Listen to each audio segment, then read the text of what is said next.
चलो कभी बारिश देवा की बारगाह में, कभी मां मोहम्मद रजा की चौखट, कभी मारे रश शरीफ के साथ, कभी बिलग्राम शरीफ के साथ, जाओ सबके मजार पे, लेकिन चादर लेके न की, एक तमन्ना लेकर के जाओ, उनके मजार पे पहुंचो, किसी गरीब के लिए जोड़ा खरीदो, किसी बेवा के लिए दुपट्टा खरीदो, उनसे जाके कहो सरकार मैं आपके मजार पे चादर नहीं लाया, अलबत्ता गरीब का दुपट्टा लेकर के आया हूं, बेवा का लिबास लेकर के आया हूं, और हुजूर ये मेरी तरफ से नहीं बल्कि ये बेवा को आपकी तरफ से दिया जाएगा। खुदा की कसम अगर इस नजरिए से दोगे तो मजार वाला भी राजी हो जाएगा, मदीने वाला भी राजी। सुभान अल्लाह सुभान अल्लाह। हमारे पास सबसे बड़ी किताब कुरान है, आज वो ही नहीं आती। हम खतीबुल हिंद भी बन गए, अल्लामा फहामा भी कहलाए, लेकिन हमें कुरान नहीं आया। जहां तक मैं जानता हूं, नहव हो, सर्फ हो, फलसफा हो, जितने भी फनून है ना, ये सारे इसलिए पढ़ाए जाते हैं ताकि कुरान को हम समझ पाए। इसलिए सारे फनून पढ़ाए गए ताकि हम कुरान समझ पाए। और आपको अगर कुरान ही नहीं आता तो आपको क्या आता है? अगर कुरान ही आपको नहीं आता तो क्या आता है? ये कड़वी सच्चाई है।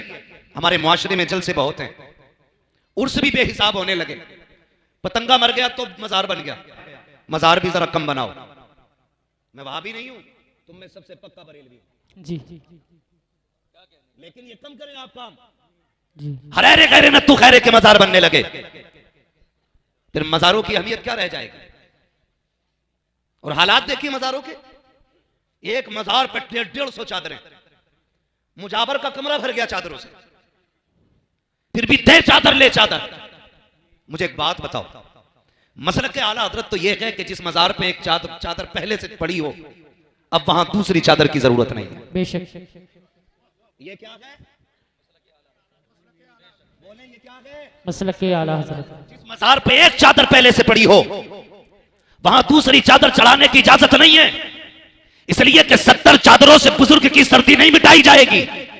इसलिए कि अगर वो अल्लाह वाला है तो उसे तेरे पंखे की जरूरत नहीं है, अल्लाह ने उसकी कब्र में जन्नत की खिड़कियां खोल रखी है। सुभान अल्लाह। और अगर सितम करके गया है तो तू जितने चाहे उर्स करा ले, लठिया जब तक रब चाहेगा तब तक बराबर चलेगी। अल्लाह, बराबर डंडा चलना है जब तक रब चाहेगा। हालात हमारी कौम के देखो, बड़ी तकलीफ हुई, बताया गया। कहने लगे कुछ आशिक चले हैं। मैंने कहा कहां से? कहा 350 किलोमीटर से, अजमेर शरीफ 700 मीटर की चादर लेके जा रहे हैं। मेरा सर चकराने लग गया, या अल्लाह इस कौम को हुआ क्या है? 350 मीटर से, 350 किलोमीटर से 700 मीटर की चादर लेके चलने वालों, मुझे बताया जाए ये जो 700 मीटर की चादर लेके गए, मैंने कहा यार तब तो सारे हाजी होंगे, सारे नमाजी होंगे, सारे तहज्जुद गुजार होंगे। बताया गया एक ने भी एक जगह रुक करके एक सजदा अपने रब को नहीं किया। क्या करोगे ऐसी चादरों का जो तुम्हें मस्जिद तक नहीं जाने देती? क्या करोगे ऐसी चादरों का जो तुम्हें रब के आगे झुकने नहीं देती? अल्लाह की इज्जत की कसम खा के कहता हूं, जब तक खुदा राजी ना हो कोई पीर तुम्हें उस वक्त तक कुछ नहीं दे सकता। नारे तकबीर, खड़े हो जाइए, खड़े हो जाइए।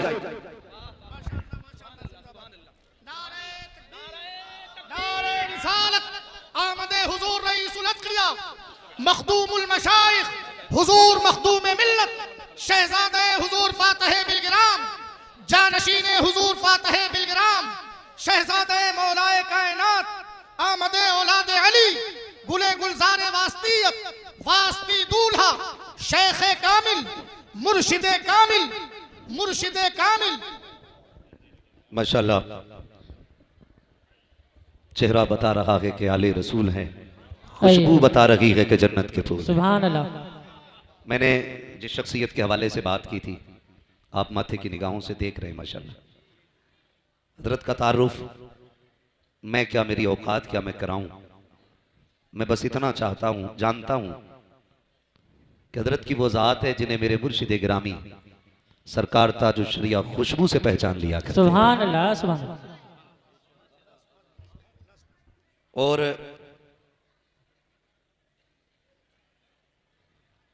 यकीनन ये तो मैं अपने मुर्शिद गिरामी का एहसान मानता हूं कि उन्होंने पर्दा फरमाने से पहले एक पर्दा उठाया और फिर एक पर्दा डाल लिया। उन्होंने कहा था अख्तरे कादरी खुल्द में चल दिया, खुल्द वहां है हर एक कादरी के लिए। सुभान अल्लाह। मगर एक पर्दा उठा के गए, वो कहने लगे मैं आप लोगों को उवैस मियाँ के हवाले करता हूँ। अये, जानते हो ये कुतुब की बोली है, सुभान अल्लाह। जो नहीं माने वो अब उसकी मर्जी है, लेकिन खुदा की कसम जो बरेली शरीफ में आज आराम कर रहा है, जिसे दुनिया ताजुल शरिया कहती है, वो अपने वक्त के कुतुब हैं। सुभान अल्लाह। और उन्होंने फरमाया था मैं आपको उवैस मियाँ के हवाले कर रहा हूँ। यही वजह है मेरे मुर्शिद बैत का नाम ताजुल शरिया है, सुभान अल्लाह। मेरे मुर्शिद खिलाफत का नाम सरकार उवैस मुस्तफ़ा है। अये, मैं ये बात बड़ी बेबाकी के साथ कह देता हूं कि आज भी अगर खानकाही निजाम कहीं नजर आता है तो बिलग्राम शरीफ में नजर आया करता है। सुभान अल्लाह। बिलग्राम शरीफ में आज भी खानकाही निजाम नजर आया करता है। ये वो जमीन है जहां तबीयतें भी सवारी जाती हैं और आदतें भी सवारी जाती हैं। सुभान अल्लाह, सुभान अल्लाह। सरकार तशरीफ लाए, हजरत अल्लामा मौलाना कारी असनाद साहब क़िबला और इनके जुमला रुफ़क़ा की मेहनतें रही। सरकार अलील हैं, ये हम जानते हैं अच्छी तरह, मगर सरकार फिर भी इस बीमारी के बावजूद तशरीफ लाए। यकीनन ये सुगरवी सादात का करम है कि उन्होंने अपने शहजादे को हमारे बीच भेजा है, बेशक। हमारे बीच भेजा है। अल्लाह ताला हजरत को उम्र खिज़्र अता फरमाए। मैं बात अर्ज कर रहा था, इजाजत हो तो बात बढ़ा लो। चले आगे, जरा कह दें या रसूल अल्लाह, या रसूल अल्लाह, जोर से कह दें या रसूल अल्लाह। या रसूल अल्लाह। तो हालात ऐसे हमारे, एक मजार पे 70 चादर, सारा जोर मेलों पे लग गया, पूरी ताकत हमारी कौम की उर्सों पे लग गई। उर्स बुरी चीज नहीं है, उर्स अच्छी चीज है, लेकिन उर्स के तरीके पे होनी चाहिए, उर्स के तरीके पे होनी चाहिए। जिसे देखो चादर लिए जा रहा है, नंबर नहीं लग रहे, चादर इतनी ऊंची हो गई कि हाथ नहीं जा रहे।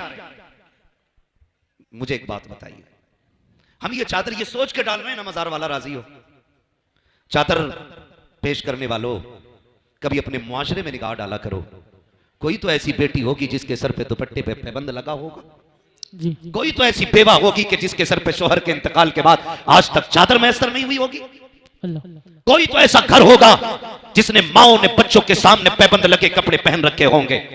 मैं इनकार नहीं करता खर्च करने से, लेकिन इतनी सी मेरी आपसे गुजारिश है, चलो कभी बारिश देवा की बारगाह में, कभी मां मोहम्मद रजा की चौखट, कभी मारे रश शरीफ के साथ, कभी बिलग्राम शरीफ के साथ जाओ सबके मजार पे, लेकिन चादर लेके नहीं, एक तमन्ना लेकर के जाओ, उनके मजार पे पहुंचो, किसी गरीब के लिए जोड़ा खरीदो, किसी बेवा के लिए दुपट्टा खरीदो, उनसे जाके कहो सरकार मैं आपके मजार पे चादर नहीं लाया, अलबत्ता गरीब का दुपट्टा लेकर के आया हूं, बेवा का लिबास लेकर के आया हूं, और हुजूर ये मेरी तरफ से नहीं बल्कि ये बेवा को आपकी तरफ से दिया जाएगा। खुदा की कसम अगर इस नजरिए से दोगे तो मजार वाला भी राजी हो जाएगा, मदीने वाला भी राजी। सुभान अल्लाह, सुभान अल्लाह, माशाअल्लाह, बहुत अच्छा पैगाम, माशाअल्लाह। हम इनकार नहीं करते, करो खर्चे, जी, लेकिन मुझे बताओ तो सही, जो कव्वालियां हो रही है, इधर नचनिया बैठा उधर भडनिया बैठा है, अल्लाह अल्लाह। और मुखिया के चंद बेटे खड़े होते हैं, बड़े बड़े बदमाशों की कुर्सियां आगे पड़ती हैं और गड्डियां बंडल में रखी होती है, कहता डट के जवाब देना, डट के हारना नहीं है, उससे गैरत आनी चाहिए।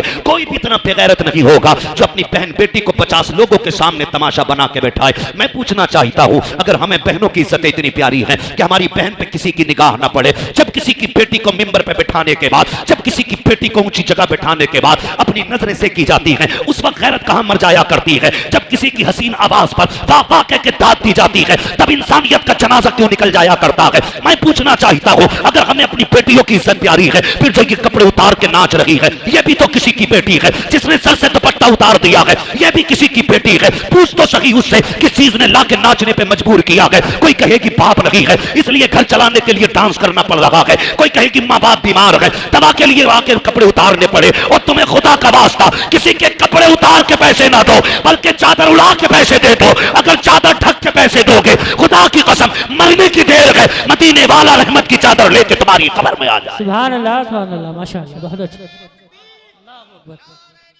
या रसूल अल्लाह। ओ भाई अगली बात कर लो, बुरा ना लगे तो। मेरी तकरीर तबे यार को बेचैन करती है, सबब क्या है वही कहता हूं जो दिल पर गुजरती है। जाओ जाके चेक करो पूरा इलाका। मौलवियों को कहते हैं दकियानूसी बातें इनकी, पुरानी जमाने की सोच रखते हैं। दावे के साथ कहता हूं, जहां आज भी बड़ा बड़ा साइंटिस्ट ना पहुंच सका, वहां आज भी हुजूर के दीन का आलिम बैठा है। सुभान अल्लाह। किसे कहते हो आप? कहां तक देख सकते हैं? ये सिर्फ इतना देख सकते हैं कि प्लस माइनस मिला करके बस, मगर पूछ कभी सरकार की चौखट पे आके ये वहां तक देख लेते हैं जहां तक किसी की रसाई नहीं हो पाती है। क्यों? जानते हैं दीवाने की नजरों को जहां देख रहा है, दीवाना खुदा जाने कहां देख रहा है, दीवाना खुदा जाने कहां देख रहा है। ये कंडीशन है हमारी। जाओ जाके देखो, जिन्होंने जिंदगी में दीन का रत्ती भर काम नहीं किया, पूरी जिंदगी भांग पीते रहे। अब तो कलंदरों का भी मैयार अलग हो गया, जो जितना बड़ा नशेड़ी है उतना बड़ा कलंदर कहा जा रहा है। अस्तगफिरुल्लाह। ये हालात है। जो पूरा पूरा दिन धुते नशे में कह रहा कलंदर मलंग, अली का मलंग, अली के मलंग तेरे जैसे होते। हाँ, और जितने चरसिए पीर उनके भांगी मुरीद। जी सच है। नशा उतर रहा ना उसका। जी बेशक हक है।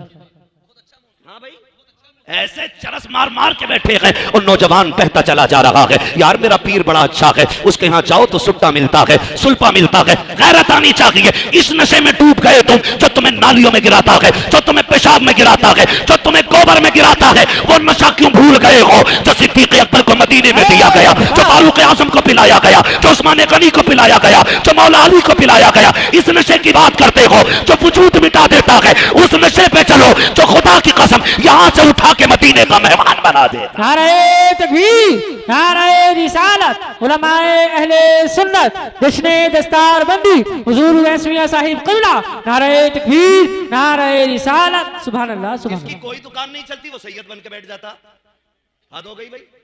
अब्बा तेली था, दादा बढ़ई था, नाना धोबी थे, बंदा अब देखो सैयद हो गया। ऐसा लग रहा चकबंदियों में निकल निकल के आ रहे हैं। जहां देखो वहीं सैयद कर क्या रहे। क्या अभी हजरत शतरंज खेल रहे थे। सैयद ऐसे होते? तुझे बताऊं सैयद ऐसे होते। सुभान अल्लाह, अल्लाहु अकबर, या रसूल अल्लाह। सैयद ऐसे होते। तुम्हारे मुंह से जो निकली वो बात हो के रही। भाई हुजूर के नस्ल के शहजादों के रंग ही अलग होते, रंग ही अलग होते। मैं हैरत में था, एक पीर को देखे कह रहा तुम्हें पता पीर की ताबेदारी कैसी होनी चाहिए। मुझसे कह रहा मौलाना इन्हें बताओ पीर की कैसे फरमाबरदारी की जाती है। तो मैं उसका मुंह देख रहा था, मैं सोच रहा था इसकी दुकान मद्दी पड़ गई भाई। सब जोर लगाए पड़े कि हमें माना जाए। मैं सरकार की बारगाह में हाजिर था जलसे में, गालिबन परसों की बात है। सरकार के मुंह से एक जुमला निकला, मैं बस सुन के सोचता रह गया। सरकार ने फरमाया लोगों अगर किसी को खुशी ना दे सको तो किसी को दुख भी ना देना। सुभान अल्लाह, बेशक। फरमाया था ये मेरा आज का सबक है तुम्हारे लिए। किसी को अगर सुख ना दे सको तो दुख भी ना देना। कितने सोचते हैं यार ऐसा, कितना सोचते हैं। ये लोग हैं, ये अलग बात है खामोश खड़े रहते हैं, फिर भी जो लोग बड़े हैं वो बड़े रहते हैं। ऐसे असलाफ से मिलता है हमारा शजरा जिनके कदमों में कई ताज पड़े रहे। सुभान अल्लाह, सुभान अल्लाह, माशाअल्लाह। जिंदाबाद, जिंदाबाद, जिंदाबाद।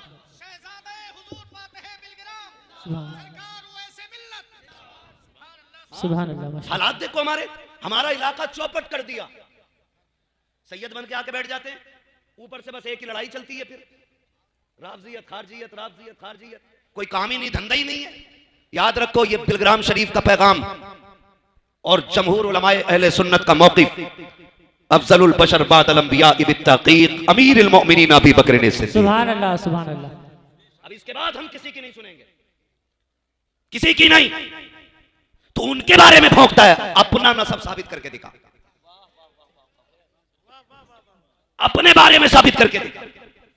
और बिलग्राम शरीफ खुदा की कसम वो जमीन है जहां के सज्जादगान की सज्जादगी का मैयार करामत नहीं है।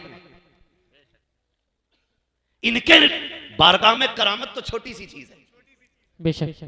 असल है इस्तिकामत। सुभान अल्लाह। अपने बुजुर्गों के तरीके पर कायम रहना, बेशक। ये सबसे बड़ी बात होती है। और इनके बुजुर्गों का तरीका ये है आता है फकीरों पे इन्हें प्यार कुछ ऐसा, खुद भीगते और खुद कहे मंगते का भला हो। अरे मंगता तो है मंगता, कोई शाखों में दिखा दो जिसको मेरे सरकार से टुकड़ा ना मिला हो। अल्लाह अकबर। इनके कल की शान ये है जो आता जाता है झोली भर के जाता। सुभान अल्लाह, सुभान अल्लाह, माशाअल्लाह, बहुत खूब। अल्लाह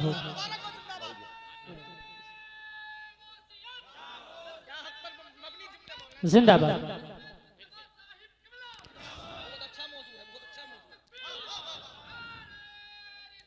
या रसूल अल्लाह, माशाअल्लाह। भाई ये हालात है हमारे। मैं खड़ा हुआ बिलग्राम शरीफ मजार शरीफ के सामने, मैं कोई यहाँ पे इफरात तफरीज से काम नहीं ले रहा हूँ। जाके देख ले, जाके देख लो कितना कीमती पत्थर लगा के वहां के मजार में। जी मैं माफ फरमाया जाए, सरकार के कमरे में बैठा ना हाथ का पंखा था, हाथ का पंखा। और ताकत कितनी है खुदा की कसम, अगर ये कह दें कि मुझे सोने की ईंटों पे चल के जाना है, ऐसे ऐसे दीवाने पड़े कि सोने की ईंटें लगा देंगे। सुभान अल्लाह, सुभान अल्लाह। और मुझे याद आ रहा है सरकार ने मेरा मुंह देख के मुस्कुरा के कहा था मौलाना गर्मी लग रही है। तो मैंने छत के पंखे को देखा, फिर हाथ के पंखे को देखा, कहने लगे फकीरों के यहाँ तो बस यही उसूल रहते हैं। 4 दिन हफ्ता हफ्ता जुम्मा जुम्मा 8 दिन पीर बना हुआ है, उतर थोड़ी रहा बालों से नीचे। जी रेशम पे पैर रख रहा, रेशम पे तवे पे खड़ा हो जाएगा। हिसाब देना मुश्किल है। किसी ने मौलाए कायनात मौला अली से कहा था, आप इतनी कनात से काम करते हैं, अपने लिए नहीं बच्चों के लिए कमा के रख लिया करो। तो बड़ी प्यारी बात कही थी, फरमाने लगे अगर दौलत हलाल की होगी तो हिसाब देना पड़ेगा, और दौलत हराम की होगी तो अजाब में मुब्तला होना पड़ेगा। अल्लाह, अली ऐसा काम ही नहीं पड़ता कि हिसाब और अजाब के चक्कर में पड़े। वाह क्या बात है। समझ गए ना मेरी बात? जी तो हालात ये हैं, ये मामलात भी करते जा रहे हैं। बहुत कड़वी बात कह रहा हूं, बर्दाश्त कर लेना अगर कर सको तो। अब तो पीरों की खिदमतें भी औरतें कर रही हैं।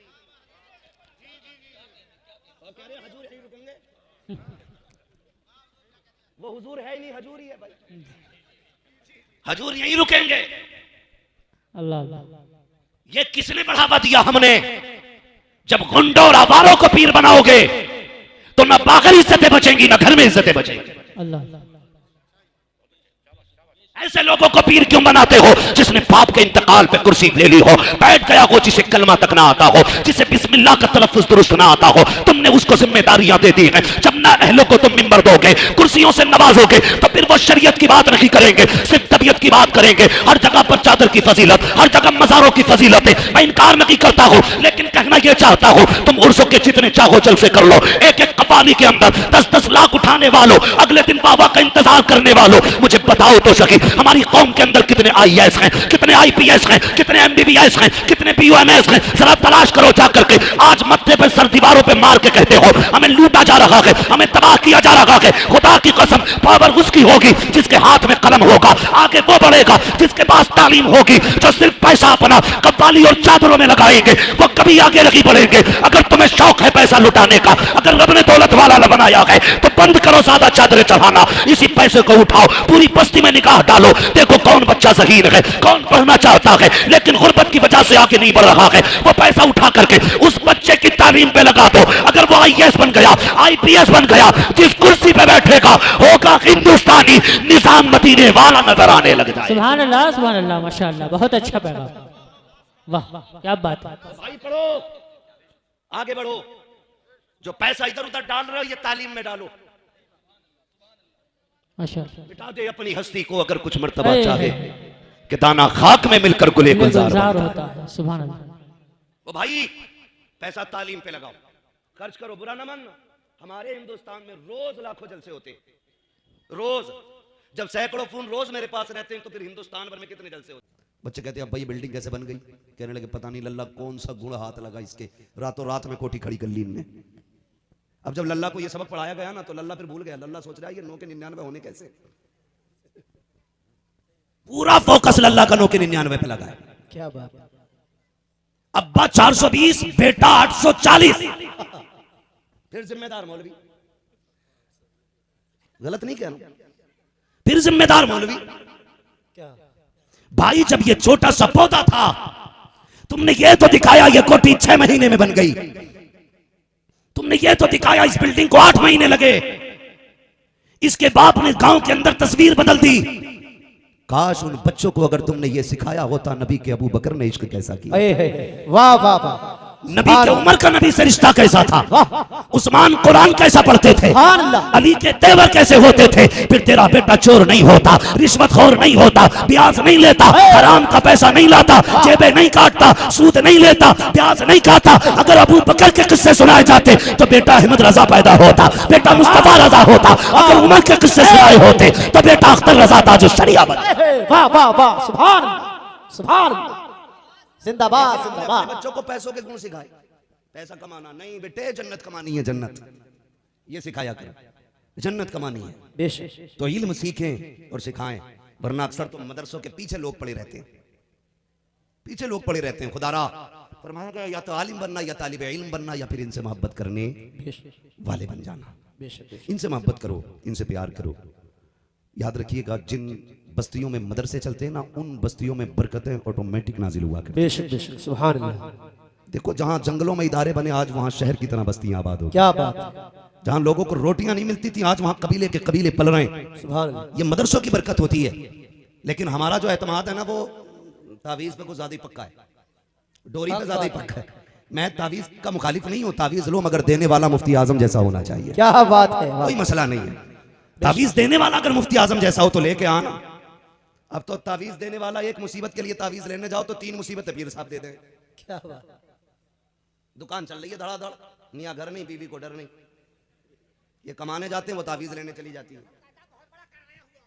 इस नजरिए ने तो कौम का बेड़ा गर्क कर रखा। चचा जरा सा सिर में दर्द हो जाए तो कह रहा करा दिया, करा दिया। एक तो कह रहा मेरी बीवी ठीक नहीं हो रही हजरत। मैंने कहा क्या हुआ? बोले जिन्न नहीं उतर रहे। मैंने कहा फिर वहां ले जाना मखदूम पाक की बारगाह में, तो चोचा शरीफ वाह वाह वाह, सुला नहला दो नीर में, तो फिर सारे जिन्नात भाग जाते हैं। कह रहा 7 बार नहला ली। तो मैंने कहा फिर भाई इसके ना उतार, इसे ही उतार ले। क्यों? मैंने कहा इस पे जिन्न नहीं, ये खुद भूतनी है। गलत नहीं कर रहा हूं सज्जाद साहब, ये कंडीशन है हमारी। सिर में दर्द हो जा, हाय करा दिया किसी ने, बिल्कुल अकीदे कमजोर हो गए हमारे। चल मैं मानता हूं अगर करी धरी भी चल रही है तो रब ने तुझे कुरान दिया तो है। वाह वाह वाह, सुभान अल्लाह। दिया ना तुझे कुरान। अगर लोग जादू करते हैं तो तेरे पास कुरान है। पढ़ा किसी ने? जाके कह रहा हुजूर के हाँ के बीवी से रात दिन अनबन हो रही है, कुछ करो। तो हुजूर ने 3 तावीज़ दिए। एक बाजू में बांधना, एक पेड़ में बांधना, एक वहां बांध देना जहां बीवी लेटती हो, तकिए के नीचे रख देना। 3 तावीज़। बीवी ने पेड़ में टंगा, देखा ये क्या है? का बरकत का है पगली। बाजू में देखा ये क्या है? का मेरे दर्द रहता सीने में। लाया बीवी के लिए तो सारी बीमारी अपनी बता रहा, कह रहा मेरे सीने में दर्द रहता है। यहां तक तो बीत गई। सुबह उठे जनाब, नहाए धोए, खाया पिया, ऑफिस निकल गए। बीवी ने उठ के जब बिस्तर झाड़ा और जब तक ये पे ऐसे झटका दिया तो तावीज़ निकल के आ गया। उसने कही लगता ये मुझे ही करवा के लाया है। तो जब तक तावीज़ नहीं आए थे गालियों पे बीतती है, और जब तावीज़ आ जाते हैं तो फिर बेलन और जूतियों पे बीता करती है।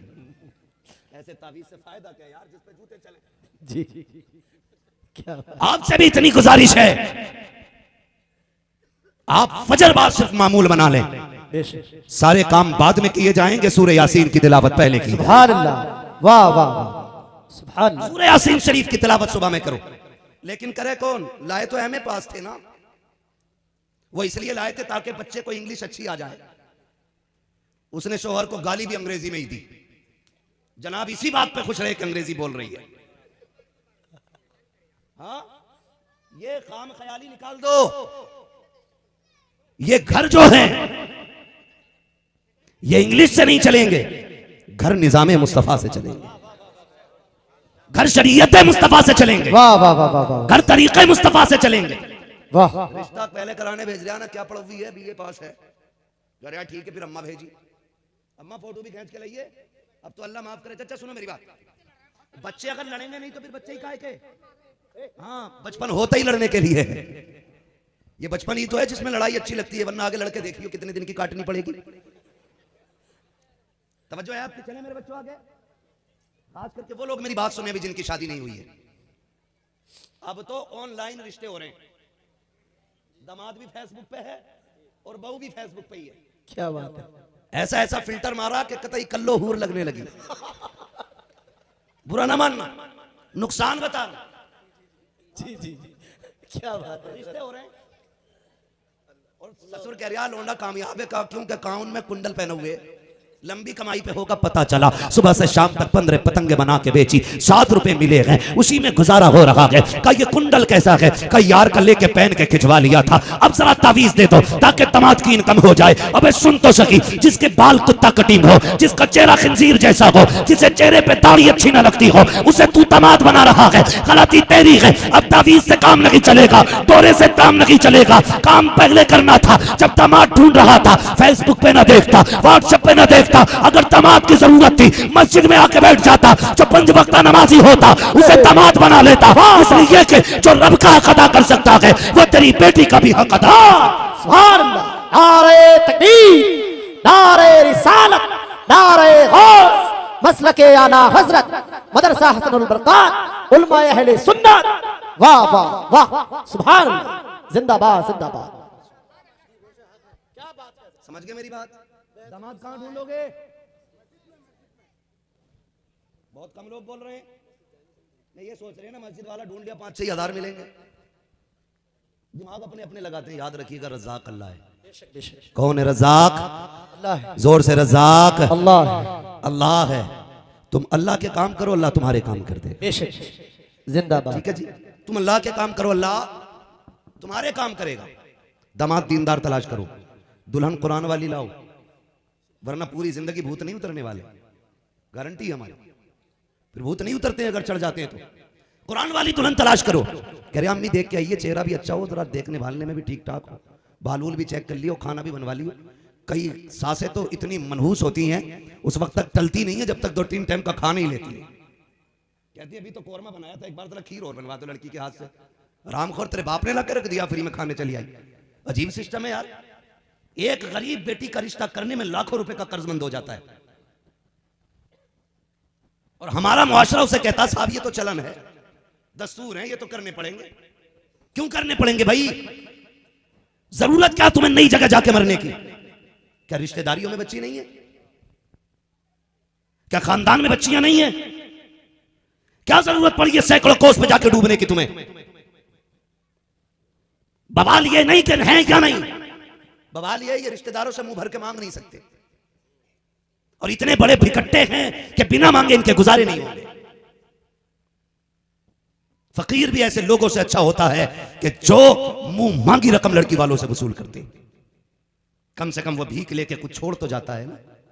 और ये लड़कियों की शादी पे डिमांड में कैश मांगने वाले इतने बड़े कुत्ते होते हैं कि जिससे लेते हैं उसे कंगाल कर देते हैं। अल्लाह। और टिकट लिए बैठा जन्नत का, इसके बाप ने बांटा था। जो डिमांड पे लाया हुआ पैसा या जहेज, ना वो कैश है ना वो जहेज है, जहन्नम का ईंधन है। बेशक, बचना इस चीज से।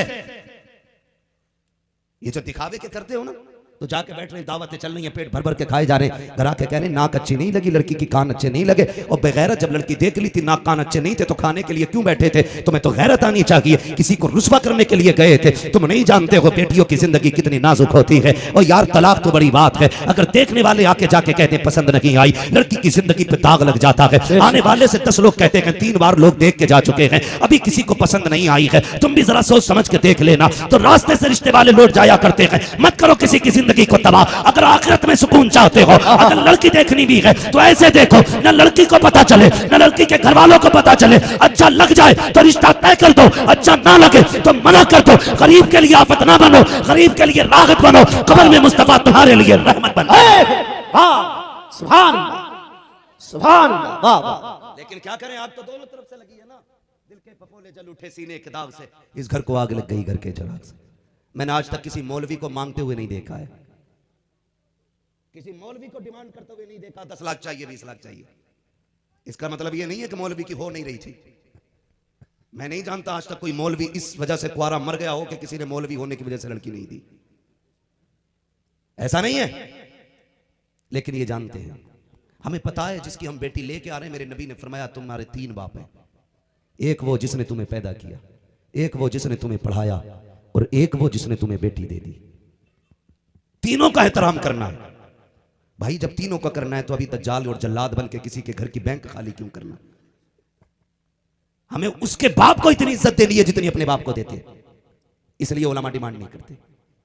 खुदा अगर हमारे माशरे के अंदर इल्म वाले कुरान वाले ज्यादा होंगे तो ये जहेज की डिमांड वाली जो लानत है ना ये खत्म हो जाएगी इंशाल्लाह। बेशक इंशाअल्लाह करेंगे हम लोग इंशाल्लाह, डिमांड करेंगे। अरे बात बताओ, इंशाल्लाह करने पे कहिए ना करने पे कहिए? डिमांड करोगे? नहीं करेंगे इंशाल्लाह। डिमांड करोगे? ये वो क्यों बोल रहे हैं जिनकी हो गई है? वो बोले जिनकी नहीं हुई है। डिमांड करोगे? नहीं करेंगे। नसीब वाला जिसे अच्छी बीवी मिल जाए। हाँ बिल्कुल ठीक, मेरे उस्ताद गिरामी, मैंने पहले ही कहा था, मेरे उस्ताद गिरामी मौजूद हैं, हज़रत अल्लामा मौलाना मुफ्ती मोइन साहब क़िबला फरमा रहे हैं कि बेटा नहीं मांग रहा है, अब्बा ही मांगता है। और इस बेगैरत को ये नहीं पता ये मोटरसाइकिल जो बुलेट मांग रहा है एक दिन सीट पर नहीं बैठेगा। बैठ जो कह रहा है ना खुलने बंधने वाला बैठ हो, तुझे तो एक दिन बैठने भी नहीं मिलेगा उस पर, तू क्यों मारा जा रहा है? दूल्हा तो हज़रत कपड़े पहने बैठा रहता है। ये देखो ये यूं आस्तीने ऊपर करके ना जब बारात खाना खाती होती है यूं, वो टहरा ठीक है भाई, बोटी उठी ठीक है, रसगुल्ला दिखाना ज्यादा बड़ा तो नहीं है। क्यों पूछ रहा भाई? इंसान आए बारात में कि बगले आए? भाई छोटा बड़ा बड़ा है, कट जाएगा दांत से। मगर कह रहा साइज बताओ, और जब तक बारात खा नहीं लेती ये खाता नहीं। और जब वलीमे की बात आती कहता हजरत जी मैंने 3 गरीबों को बुला के खिला दिया था, अल्लाह का शुक्र है मैंने 3 गरीबों को खिलाया। मनहूस यहां खिलाना 600 को, जो तू लड़की के बाप के घर लेके गया था पूरी नहूसत अपनी इकट्ठी करके, यहां खिलाना। यहां गरीब याद आते हो, हराम कर रखा है। तुमसे कहूं बारात में कम से कम जाया करो। पहली बात तो कोशिश ये करना किसी बारात में ही ना जाओ, क्योंकि बारात में असल होता निकाह, और निकाह को सबसे लास्ट में रख दिया जाता है। उसमें भी जितने बारात वाले होते हैं खा के भाग आते हैं, बाकी जो बचते हैं ना 2-4 वो वही बच जाते, तो दूल्हा को तलकीन के लिए बैठते। जैसे मुर्दे को तलकीन की जाती है ना, ऐसी दूल्हा को तलकीन की जाती है। उससे निकाह पढ़वाओ हजरत, कई मिनट तो युही पे लग जाते हैं। मैं तो पढ़ाता ही नहीं इसलिए कि युही कौन कहलवाए, कह ही नहीं पाता दूल्हा। बाज दूल्हाओं को तो पहला भी कलमा याद नहीं होता ढंग से। मस्जिद में आका 2 रकात पढ़ने के लिए कह रहा नियत बता दियो, और नियत बांध के कह रहा आप क्या पढ़ूं, और कह रहा बेड़ा मौलवियों ने रख कर रखा। नियत बांध ली, पता ही नहीं कितनी पढ़नी है, दे दबा दबा नीचे बारात कह रही है भाई आजा, तो कह रहा आपका सलाम फेर लूंगा। ये कंडीशन है हमारी कौम की। और कह रहा मेहर में निकाह में इतने रखियो भाई जितनी शरीयत इजाजत दे। अब शरीयत याद आ रही है, और कम लड़की वाले भी नहीं है, इन्हें भी कुरान तभी याद आता है जब लल्ली गाड़ी में बैठने जाती है। कहते रुको, क्या बात हो गई भाई कि पहले कुरान रखा जाएगा? कुरान के बगैर बेटी नहीं जाएगी। बात बताओ, कुरान नहीं पूछता होगा? 7 दिन से डीजे बज रहा है तब मेरी याद नहीं आई? अल्लाह 3 दिन से दादी ढोलक बजा रही है तब कुरान याद नहीं आया? अल्लाह जब बेटी के साथ वाली लड़कियां 3 दिन से दौड़ के आके तिलक रखी थी तब मैं कहां था? अल्लाह जब निकाह के नाम पर बदमाशी होती रही 3 दिन तक घर में, तब तुम्हें मेरी याद क्यों नहीं आई? रात भर तुमने बदमाशियां की हैं, तब कुरान कहा था? हल्दी के नाम पे कपड़े उतार करके बच्ची की वीडियो बना करके बेकार तुमने वायरल की, तब मेरी याद तुम्हें क्यों नहीं आई है? कभी हल्दी के नाम पे, रस्म के नाम पे शरीयत के साथ खिलवाड़ होता रहा, तब तुम्हें कुरान याद क्यों नहीं आया? जब बच्ची दुल्हन बन के चली है अब तुम्हें मेरी याद आ रही है। याद रखो मेरा फायदा गाड़ी में आगे रखने से नहीं होगा, जरूरी तो यह था कि बेटी की खुरगाड़ी से पहले बेटी के सीने में कुरान दिया जाता, भले गाड़ी में होता ना होता, बेटी की जबान पे कुरान होता। अगर बेटी सीने में कुरान लेके आती, इधर इसका कदम आता, उधर घर में खुदा का करम आता। वाह वाह वाह, नारे तकबीर, नारे रिसालत, नारे गौस, मसलके आला हजरत, वाह वाह वाह। अब्बो बहुत लट फिरेगा, डिमांड ना करना। हम मुखिया बचा लेंगे, चेयरमैन साहब बचा लेंगे, प्रधान बचा लेंगे, कब्र में कोई चेयरमैन नहीं चलेगा, कोई मुखिया नहीं आएगा, कोई प्रधान नहीं आएगा, कोई नहीं आएगा। कब्र में सिर्फ हिसाब होना है। अगर आएगा तो आमीना का लाल आएगा और हुजूर ही आएंगे। आला हजरत ने कहा था हश्र तक लहराएं, कब्र में लहराएंगे ता हश्र चश्मे नूर के, जलवा फरमा होगी जब तलहत रसूलुल्लाह की। हुजूर ही आने तो है ना हुजूर, उनकी मर्जी है, वो वहां से लेट ले, वहीं से देख लें या फिर चल के आ जाएं, मुख्तार है वो, हमारी तरफ से कोई हुक्म नहीं है। हुजूर आए चाहे तो आ जाएं या लेटे लेटे वहीं से मुलाहिजा कर लें, उनकी मर्जी है। लेकिन काम तो ऐसे कर जाओ कि नजर भर के देखने लायक बच जाओ। बेशक बेशक सुभान अल्लाह, नजर भर के देखने लायक बच जाओ। इसलिए मेरे भाई माहौल अच्छा करो, डिमांड खत्म करो, मुआशरे को आसान बनाओ, शादी निकाह को इतना आसान कर दो कि हर गरीब मुस्कुरा के कहे शुक्र है हुजूर की उम्मत में पैदा हुए। सुभान अल्लाह। इतना आसान कर दो शादियों को कि जो बेटियां खून के आंसू रो रही हैं वो मुस्कुरा के हुजूर पे दुरूद पढ़ने के लिए मजबूर हो जाएं, ताकि कहते हैं या रसूल अल्लाह शुक्र है रब का तेरी उम्मत में पैदा किया है। यहाँ कोई किसी को अकेला नहीं छोड़ता, यहाँ गरीबों को निभाने के लिए मुस्तफा के गुलाम रहा करते। वाह वाह वाह, जिंदाबाद जिंदाबाद। अच्छा मुआशरे को करते, इतना सच्चा मुआशरे को करते। तो मैं बात कह रहा था, याद है ना आपको, बेटियां भी पढ़ी लिखी होनी चाहिए, बेटे भी पढ़े लिखे होने चाहिए। ये हमारा इदारा है, जिन लोगों ने ताउन किया, बाकी से भी गुजारिश है ताउन कर लो। क्यों? याद है ना वो बात जो मैंने कहा था, टूटी कब्रें, पुराने कफन, हड्डियां कब्रिस्तान में, कोई हाथ नहीं उठाएगा। एक जमीन खरीद के मदरसे में छोड़ जाओ, जब तक मदरसा चलता रहेगा सवाब की खिड़की तुम्हारी कब्र में बराबर खुली रहेगी। बेशक बेशक, सुभान अल्लाह। ये वो रास्ता है जो किसी के बंद करने से भी बंद नहीं होगा। अपने जीते जी कर जाओ, वरना मैंने जमींदारों के बेटों को भी देखा, अब्बा मरता तो बहुत करते हैं, तो बस इतना करते हैं, एक पेटी लाके रख दी पारों की, और बस उस पे मोटा मोटा लिख दिया जाता, बराए इस साले सवाब फला मरहूम, नाम नहीं लूंगा भाई किसी का हो, तो फिर लड़ता वो, कहता मेरी नाम मिला था मरहूम की जगह लेने को, तो फिर उसका नाम लिख दिया जाता, वो पेटी सजा दी जाती है। कई मस्जिदों में इतनी पेटियां हो गई कि मुसल्ले तक आ गई, इमाम को खड़े होने जगह नहीं, सारी कौम वही कर रही है। अगर बख्शिश का इंतजाम करना है ना, अगर चाहते हो किसी को सवाब मिलता रहे, तो खाली रख के पेटी काम नहीं आनी है। माँ का इंतकाल हुआ है, बहन का हुआ है, भाई का हुआ है, बाप का हुआ है ना, तो मार्केट से पहले मदरसे आ जाओ, मौलाना सज्जाद से आके कहो वो जगह बताओ जहां बैठ के कुरान वाले तिलावत करते हैं, फिर निगाह डाल वहां पंखे लगे हैं कि नहीं। अगर पानी का इंतजाम की जरूरत है, ठंडा पानी नहीं है, गर्मी है, तो अपने बाप के नाम से, मरहूम के नाम से वहां पे फ्रिज लगवाओ, वहां पे एसी लगवाओ, वहां पे कूलर लगवाओ, वहां पंखा लगवाओ। अगर नीचे बैठ के पढ़ रहे हैं, मैट बिछवा दो, छत नहीं है, छत डलवा दो, दीवारें नहीं है, दीवार करा दो। नतीजा क्या होगा? दुनिया दफन करके लौट आएगी, लेकिन जब रात के 3 बजे ये कुरान वाले उठेंगे, वुजू करके उस जगह पे बैठेंगे और ठंडी हवा के झोंके इनके बदन को ठंडा करेंगे, अल्लाह जन्नत की हवा से तुम्हारी कब्र को ठंडा फरमाए। वाह वाह, सुभान अल्लाह, जिंदाबाद। तो अगर ये चाहते मरने वालों को सवाब मिले, तो वो पैसा उठा के मदरसों में लगाइए, तालीम पे बच्चों की लगाइए, इल्म पे लगाइए। कोशिश ये करें हर शख्स अपने एक बेटे को कुरान वाला बना ले, हर घर में कम से कम एक कुरान वाला होना चाहिए, ताकि मरो तो सिसक सिसक के ना मरो, एड़ियां रगड़ रगड़ के ना मरो। इधर दम निकल रहा हो, तेरा बेटा कुरान पढ़ के सुना रहा हो, और जहां कुरान पढ़ा जाता है वहां रहमत के फरिश्ते आते हैं। जब रहमत के फरिश्ते आएंगे और रूह निकलती होगी, उस वक्त मुश्किल होती है रूह सभी के लिए, मुश्किल काम है, लेकिन खुदा की कसम अगर अच्छा बंदा दुनिया से जाता है, फरिश्ते आते हैं, काफूरी हाथ लगाते हैं, ठंडक फैल जाती है बदन में, फिर कान में कहते हैं वो देख जन्नत के तेरे महल्लात सामने हैं। इधर तिलावत होती है, वो उधर जन्नत को देखता है, मुस्कुराते मुस्कुराते दुनिया से जाता है, और जब ईमान पे जाता है, बेबसी नहीं खुशी से जाता है, तो ये कहता हुआ जाता है लेकिन मैं इश्क़ रुख़ शह का दाग लेके चले, अंधेरी रात सुनी थी चराग लेके चले, तेरे गुलामों का नक्शे कदम है राह खुदा, वो क्या भटक सके जो ये सुराग ले। वाह वाह, जिंदाबाद जिंदाबाद जिंदाबाद जिंदाबाद। आगे बढ़िए, बच्चों को पढ़ाइए, अपने इदारे का ताउन कीजिए। बताओ मैयत पे क्या करोगे? पेटी खरीदोगे या मदरसे आओगे? बोलो किधर आना है? जोर से किधर आना है? मदरसे आइएगा, यही वो जगह है जहां आफियत है, वरना खैरियत नहीं है। अल्लाह माफ करे, मदरसों का ख्याल करो भाई, चंदे बड़े तंग हो गए मदरसों के। मदरसों को 10 रुपए की रसीद दी जाती है, ज़कात का में कौन ले गया? ना पीर साहब, चलो उश्र दे दो ना, वो भी पीर साहब ले गए। फितरा ही दे दो कि ना, वो भी ईद के दिन हजरत कोई चला गया। पीर हो गया कि डकारू बैंक हो गई भाई। ज़कात खैरात मदरसों की थी, वो भी खत्म हो गई। हम पीरों के नजराने से इख्तिलाफ नहीं कर रहे साहब, अपना घर उठा के दे दो पीर साहब को, लेकिन ज़कात मदरसों में पहुंचाओ, उश्र मदरसों में पहुंचाओ, फितरा मदरसों में पहुंचाओ, ताकि दीन का काम हो, ताकि दीन का काम हो।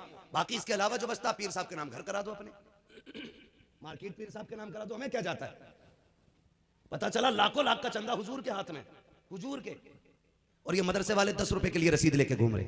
कह रहा वो तो दे दी मैंने हजरत को, तू भी कूटा जाएगा, तेरा हजरत भी कूटा जाएगा। ख्याल करो, मदरसों को मजबूत करो। आज दुनिया चाहती है मदरसे बंद हो जाए, इसलिए कि जब मदरसे बंद हो जाएंगे कौम की ईमान की रूह निकल जाएगी। रूह है ईमान की मदरसे, ताकत है। आप मदरसों को मजबूत करो, ईमान खुद ब खुद मजबूत। एक लाइन जन्नत की लगी होगी, एक लाइन दोज़ख की लगी होगी, फिर हुक्म होगा जहन्नमी जन्नत में जाएं, जन्नती जन्नत में जाएं। तो जब जन्नत वाली लाइन चलेगी, चलते चलते बीच में आके रुक जाएगी, आवाज आएगी फरिश्तों ये जन्नती लाइन क्यों रुक गई है? फरिश्ते आगे बढ़ के देखेंगे कहां रुकी है, वहां कोई हाफिज कुरान खड़ा होगा, आलिम दीन खड़ा होगा, कुरान का कारी खड़ा होगा। चलता क्यों नहीं है? कहा ऐसे नहीं जाना है। कहा क्यों नहीं जाएगा? देखता नहीं है, तुझसे आगे वाले दौड़ के चले गए हैं, तू क्यों नहीं जाता है? सबने सजदे इसलिए किए थे ताकि जन्नत मिल जाए, शहीदों ने सर इसलिए कटाए थे ताकि जन्नत मिल जाए, कि सबकी कुर्बानियां जन्नत के लिए थी, तू क्यों नहीं जाता? वो कहेगा जाना तो मैं भी चाहता हूं, लेकिन वो सामने वाली लाइन तो देखो। कहा क्या बात है? कहा उसमें वो जो शख्स खड़ा है मुझे इशारा कर रहा है, मुझे याद दिला रहा है। कहा किस बात की? कहा एक दिन उसने मुझे पानी पिलाया था। जो आज आपके सामने मंजर है दस्तारबंदी का, ये हमारे मदारिस के एहसान का सिला है। बहुत संजीदगी से मेरी गुफ्तगू सुने। आज हमारे मदारिस को, हमारी मसाजिद को, हमारी खानकाहों को किसी की नजर लग गई है। इस बुनियाद पर कोशिश ये की जा रही है जो पुराने इदारे हैं उन्हें ख़त्म किया जाए और नए इदारे बनने ना दिए जाएं। वजह क्या है? वजह सिर्फ यह है कि पूरी दुनिया जानती है कि मोमिनों के बीच ये इदारे रूह का काम करते हैं। बेशक जब इस कौम से उलमा ख़त्म हो जाएंगे तो ये कौम खुद ब खुद मुर्दा हो जाएगी। जब इस कौम से इल्म उठ जाएगा तो ये कौम खुद ब खुद तबाह होने लगेगी। इसलिए मेरी आपसे गुजारिश है, हमें अपने मदारिस के लिए किसी दान, किसी भीख की ज़रूरत नहीं है। ये मदारिस कल भी हुजूर के ग़ुलाम चला रहे थे और आज भी हुजूर के ग़ुलाम चला रहे हैं और इंशाअल्लाह सुबह क़यामत तक इन मदारिस को मुस्तफ़ा के ग़ुलाम चलाते रहेंगे। सुभान अल्लाह, माशाअल्लाह। मगर तकलीफ कब होती है? जब हमारे ही लोग हमारे ही बीच में खड़े होकर के और हमारे मदारिस के खिलाफ बोलते। हमारी मस्जिद में मौलाना हाशिम साहब मेरे गांव के गवाह हैं, लेंटर की तैयारी थी, डूला पूला सब हो गया। थाने से बंदा आके कहता है कि आपके मस्जिद पे एप्लीकेशन लगी है, ये मस्जिद नहीं पटेगी। आज तक बिना लेंटर के मस्जिद की दीवारें खड़ी हैं। मैंने दिल्ली तक पता किया तो पता यह चला उसको रुकवाने में काम कलमा पढ़ने वालों का है। ये कंडीशन है हमारी। जब कभी हमारे मदारिस और मसाजिद पे आंच आती है ना, तो शायद किसी न किसी पत्थर के नीचे हम ही निकलते हैं। डॉक्टर इकबाल का ये शेर याद रख लीजिए, न संभलोगे तो मिट जाओगे हिंदी मुसलमानों, तुम्हारी दास्तां तक भी ना होगी दास्तानों में। अभी वक्त है सुधर जाएं। हम अपने मदारिस, अपनी मसाजिद का साथ दें।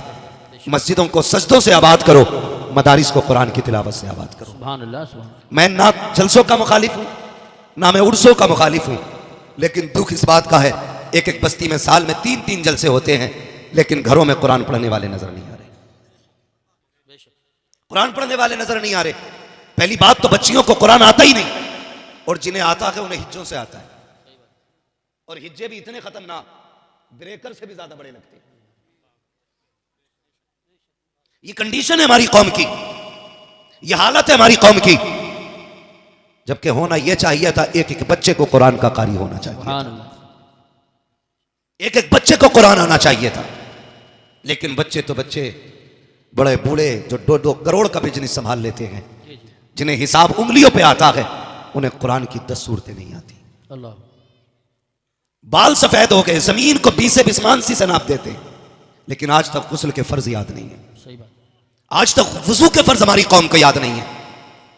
और इमाम ये कहते जुमे में खुतबे से पहले आ जाया करो, तो कहते तुम तो ठाली रहते हो, तुम्हें काम ही क्या है? हमसे पूछो जनाब बच्चे कैसे पाले जाते हैं, ये कह के पीछा नहीं छुड़ेगा। ओ भाई उलमा के पास वक्त गुजारो, इन्हें टाइम दो, ये कह के पीछा नहीं छूटेगा। मालिक 300 बीघे जमीन थी जोतने में रह गया, आलू के पैकेट फट गए थे इकट्ठा करने में रह गया, ये कह के पीछा नहीं छूटना है। अपना वक्त उलमा को दो, दीन सीखो, दीन समझो और दीन पे अमल करने की कोशिश करो। दावे के साथ कहता हूं, अगर दीन आम कर दिया जाए मजहब इस्लाम, तो फिर हमारे मुआशरे से 90% बुराइयों का खात्मा सिर्फ इसकी जानकारी की बुनियाद पे हो जाए। बेशक बेशक बेशक। आज जो सैकड़ों बुराइयां फैली हुई है ना, ये दीन ना जानने की वजह से भी फैली हुई है। बेशक दीन ना जानने की वजह से फैली। हैरत होती है, अभी जलसा हो रहा था, नाम नहीं लूंगा, शायद समझ जाएं लोग अगली बात। एक शायर नात पढ़ता, नीचे से एक बंदा कहता बैठ जाइए, ये कंडीशन है हमारी। हमें नात के अल्फाज भी गिरा गुजरते हैं। मर के देख कब्र में कौन आएगा बचाने के लिए। हुजूर की नात। हमारी इस जज्बे ने हमारा जनाजा निकाला है। इस तरह की हरकतों ने तबाह किया हमको। मैं आपसे नहीं कहता अगर ये मेरा इलाका नहीं होता तो, मैं आपसे कह के जाना चाहता हूं, नात हो, कुरान हो, जब भी ये पढ़े जाएं इन्हें इबादत की नजर से सुना जाए। सुभान अल्लाह। क्योंकि इनका पढ़ना भी इबादत है, इनका सुनना भी इबादत है। ये ख्याल रखा जाए। नात पढ़ना अगरचे फर्ज नहीं है, लेकिन नात की तौहीन तुम्हें कुफ्र तक जरूर ले जाएगी। नात की तौहीन तुम्हें जहन्नम तक ले जाएगी। इसलिए मेरे भाई, जलसों में वो आके बैठा करें जो बड़े ज़र्फ वाले हों। इस महफिल में कम ज़र्फों का कोई ठिकाना नहीं होता है। यहां शरीफुन नसब आया करें, यहां 6 लोग आके बैठा करें। कोई जरूरत नहीं है भीड़ बढ़ाने की। हम तो अक्सर कहते हैं कि 4 होने चाहिए, मुस्तफा के सच्चे गुलाम होने चाहिए। सुभान अल्लाह। करेंगे इंशाअल्लाह ऐसा। जलसों का अदब किया करें। जितनी देर मुस्तफा की नात हो अदब रहना चाहिए, जितनी देर हुजूर की महफिल सजी हो अदब रहना चाहिए। इसलिए महफिलों को बेहतर करो। मेरी कौम के नौजवानों में बात अर्ज कर रहा था, अपने इदारों के हमदर्द हो जाओ, अपने मदरसों से प्यार करने लगो, कुरान वालों से मोहब्बत करो, इनकी इज्जत किया करो, इन्हें प्यार दिया करो। मुझे मौलाना शुएब साहब ने बताया, यहां जितने बच्चे पढ़ते गए सबको बस्ती वाले खाना खिलाते। सुभान अल्लाह। आप एहसान नहीं कर रहे हैं इन पे, बल्कि ये एहसान कर रहे हैं आप पे खाना खा करके। बेशक। ये जहन में बात रखें, ये आप पे एहसान कर रहे हैं खाना खा करके, इसलिए कि आपने जो लुकमा खिलाया है ना, ये आपको उसका सिला रब से दिलवाएंगे। बेशक। जो पानी आपने पिलाया है, ये उसका बदला आपको रब से दिलवाएंगे। आपका बेटा हाफिज ना बन सका, आप खुद हाफिज ना बन सके, लेकिन कयामत के दिन जब इन ताज वालों को उठाया जाएगा, एक लाइन जन्नत की लगी होगी, एक लाइन दोज़ख की लगी होगी, फिर हुक्म होगा जहन्नमी जन्नत में जाएं, जन्नती जन्नत में जाएं। तो जब जन्नत वाली लाइन चलेगी, चलते चलते बीच में आके रुक जाएगी, आवाज आएगी, फरिश्तों ये जन्नती लाइन क्यों रुक गई है? फरिश्ते आगे बढ़ के देखेंगे कहां रुकी है, वहां कोई हाफिज कुरान खड़ा होगा, आलिम दीन खड़ा होगा, कुरान का कारी खड़ा होगा। चलता क्यों नहीं है? काहे से नहीं जाना है? का क्यों नहीं जाएगा? देखता नहीं है, तुझसे आगे वाले दौड़ के चले गए हैं, तू क्यों नहीं जाता है? सबने सजदे इसलिए किए थे ताकि जन्नत मिल जाए, शहीदों ने सर इसलिए कटाए थे ताकि जन्नत मिल जाए। ये सबकी कुर्बानियां जन्नत के लिए थी, तू क्यों नहीं जाता? वो कहेगा जाना तो मैं भी चाहता हूं, लेकिन वो सामने वाली लाइन तो देखो। का क्या बात है? का उसमें वो जो शख्स खड़ा है मुझे इशारा कर रहा है, मुझे याद दिला रहा है। का किस बात की? का एक दिन उसने मुझे पानी पिलाया था, एक दिन खाना खिलाया था, आज बदला मांग रहा है। वो कहेंगे चाहता क्या है? तब वो कहेगा ये चाहता है आज यहां से उठा के इसे इस लाइन में खड़ा कर दिया जाए, जहन्नम से हटा करके जन्नत में ले जाया जाए। फरिश्ते कहेंगे मालिक ये तेरा बंदा है, आगे बढ़ना नहीं चाहता, बल्कि अपने करम फरमा को अपने साथ ले जाना चाहता है। रब का दरियाए करम जोश में आएगा, आवाज आएगी, फरिश्तों कह दो ये जिसे कहता जाएगा हम उसे जन्नत देते जाए। सुभान अल्लाह। नारे तकबीर, नारे रिसालत, नारे गौसियत, मसलके आला हजरत, फैजान आला हजरत, मुफ्ती हम्माद रजा साहिब क़िबला, आरिफी कॉन्फ्रेंस। सुभान अल्लाह। ओ मेरे भाई खिलाया करो। और मैं तो अक्सर कहता हूं, ये जो जुमेरातें घेर के बैठे ना इधर उधर तावीज लेने, इनके पास ना जाओ, बरकत नहीं है तो। सही बात है, अच्छी बात की। फिर वही बात हो जाएगी, जो मैल हुआ 3 महीने से नहीं नहाया, वो तुम्हारे घर की गंदगी कैसे निकालेगा भाई? बात सही है। इसके घर इतने लाले पड़े हैं कि आटा उधार आया है, और हम कह रहे हैं बाबा तावीज दे दो बरकत हो जाए। जिसे खुद ना मिल रहा हो, सही बात है, वो तुम्हें देगा। इतना सनीचर करवट से नहीं निकलेगा कोई मौलवी उसके। तो हमारी कौम घुटने मिला मिला के बैठती है। एक तो टीम निकली है, दाढ़ी नहीं है उसकी, और ऐसे ही पीर दड़मुंडा, ऐसे मुरीद दड़मुंडे, वो सोच रहे फ्री में काम हो गया भाई। वो भी चाह रहे थे कि इबलीसों को कोई इबलीस मिल जाए। हो गया इंतजाम, जा रहे आज जुमेरात के दिन। मैं कहता हूं एक वजीफा मैं बता रहा हूं, तावीज़ में नहीं दूंगा, वजीफा बताऊंगा। तेरे घर में बरकत नहीं है ना, मदरसे आ, मौलाना नातिक से कह के कुरान वाला हमें दे दिया जाए।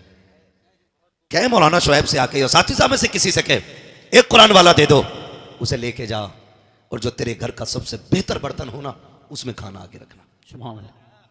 गलती करते हैं हम, दावत तो कर देते हैं, लेकिन डिस्पोजल में रखते हैं आगे खाना। फाइबर वाली प्लेटें चल रही है ना, वो खाओ फाड़ो फेंक दो। उसमें खाना रखा जाता है। क्यों? ताकि हमें धोना ना पड़े।